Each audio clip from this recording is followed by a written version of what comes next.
Hey, co-reporters, and welcome back to my channel. Do you know how disgraced former Teen Mom OG star Ryan Edwards is currently serving out a nearly 1-year prison sentence for harassment, stalking, possession, etc.?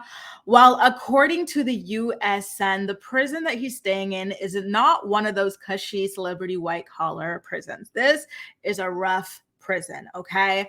There have been reports of stabbings, people overdosing, and allegedly being neglected as well. So I wanted to kind of get into the story with you guys just to kind of give you some insight on what things are really looking like in the prison that Ryan Edwards has been subjected to as a result of all of his crimes. So why don't we get into the story together? So this is a photo of the prison, you guys. It looks clean enough from the outside, right? Freshly painted, cute little badge on there. This looks what? I was going to say it looks like a baseball field, but I think it's so that the inmates cannot climb out of it. Listen, I'm not very familiar with prisons. I've never been in one, so my bad. So the U.S. Sun is saying that inmates have sued the prison in recent years. And the Hamilton County District Attorney's Office has literally itself, this is an official title, calling this prison that Ryan Edwards is staying in, quote, the most dangerous place to be. Guys, this is serious. Just to remind you, the name of the prison is called the Silverdale Detention Center. If you want to go look it up, listen, if you're one of those girlies that's going to go ahead, look up this prison. Send Ryan Edwards love letters. Please, please, please, please, please. Oh my God. Exit out of this video because I can't. Because you know what? When those most recent mugshots dropped of Ryan, I saw some people in the comment section of some of the Teen Mom Instagram pages talking about he looks cute and stuff. And I'm like, God, there's always those girlies. Stop it. This is a dangerous, evil man. Do not write to him, please. Okay. So anyway, let's get further into this article. So there was a lawsuit filed against this prison by the family of an inmate who had passed away in the prison. They sued Hamilton County's Sheriff's Office. That is the office that owns and operates the prison. And this lawsuit took place in February of 2023. Guys, literally just a couple months ago. What happened in February of 2023, you guys?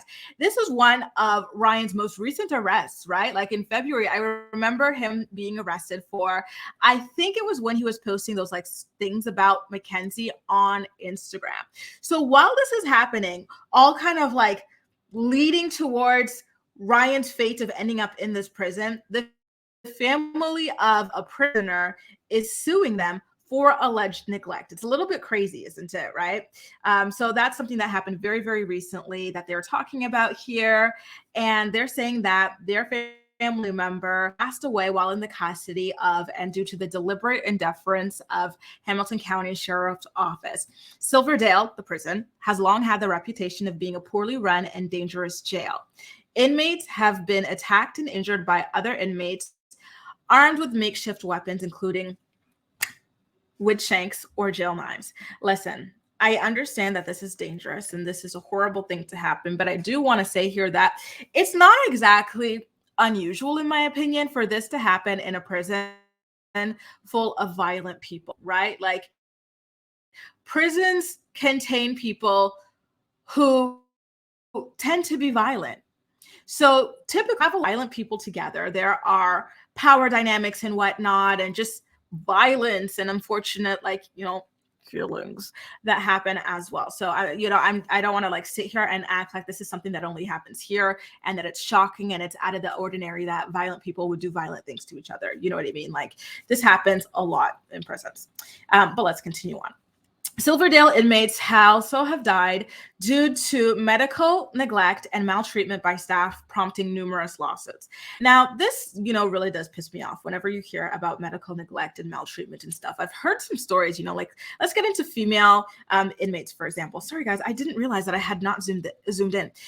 So let's get into female inmates, for example. Sometimes they come in, they're pregnant or whatnot, and they're screaming that they're in labor and they need medical attention and whatnot, and the staff will intentionally ignore them, which not only puts them in danger, but it'll put like their babies in danger as well. Like that's stuff that I really don't like and can't get behind. Like I get it, like these are not great people or whatnot, but they still do deserve a certain level of care, right? At the end of the day. By the way, this is the photo. These two photos that you're seeing here on the left and on the right, these are the ones that some of the girlies were simping over on Instagram. I was like, girls,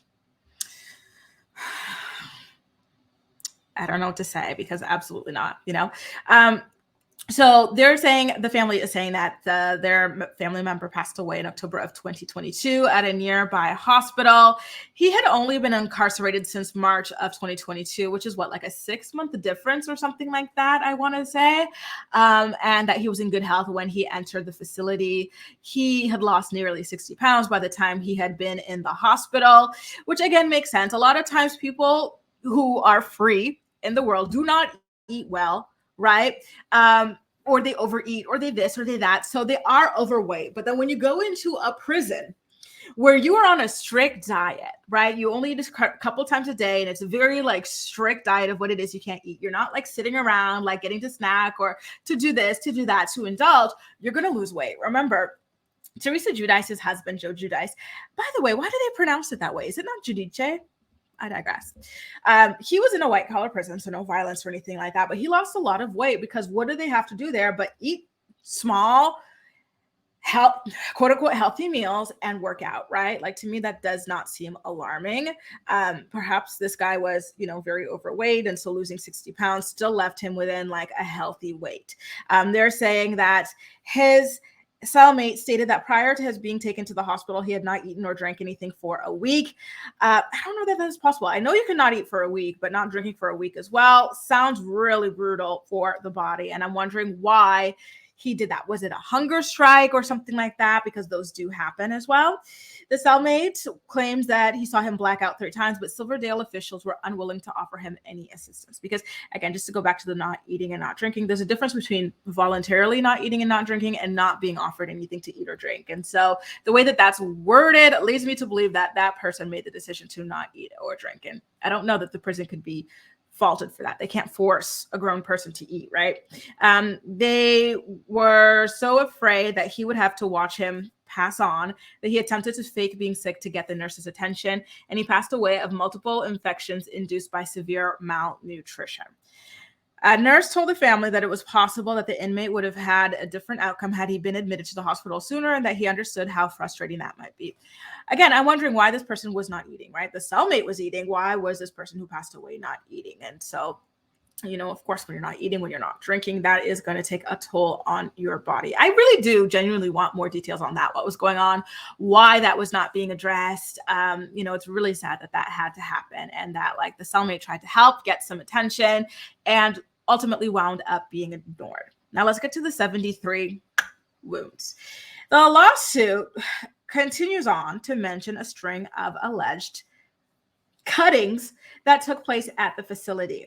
On October 5th of 2020, 5 Silverdale inmates were charged with attempted first-degree red rum arising from attack on a fellow prisoner that lasted for 1 to 2 hours.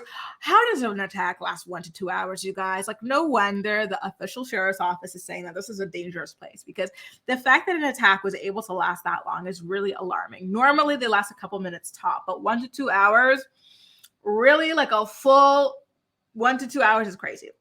I left the victim with 73 cut wounds. Yeah, that is absolutely unacceptable. So I'm going to link to the Sun if you guys want to go ahead and read more about like the violence that was happening in the prison and whatnot that Ryan Edwards is currently serving his nearly 1-year sentence in. But it sounds bad. Some of these things to me seem par for the course when it comes to prisons and dealing with these sorts of inmates. And some of these things are, genuinely like shocking, like the fight being able to last 1 to 2 hours and someone being able to get 73 cut wounds as a result of that. Like that just seems like, willful kind of neglect of the inmates, which is not fair. Ryan, you should have thought long and hard before you stalked that woman, you harassed that woman, you destroyed your home. I hope at the very least, before you went into prison, you had a good and long talk with a prison coach, someone by the name of Prison Mike, to help you out, help you understand how to best navigate your time in there, because it does not sound like a walk in the park, dude. Not at all. Will this be the thing to finally wake up Ryan Edwards? Make him stop, make him grow up when he comes out. Will he be clean from the drugs? Will he stop doing what he's doing to Mackenzie Standifer? Make sure to let me know all of your thoughts and opinions in the comment section. And as usual, we'll chat. That's all for now. Thank you so much for watching, and I'll see you next time.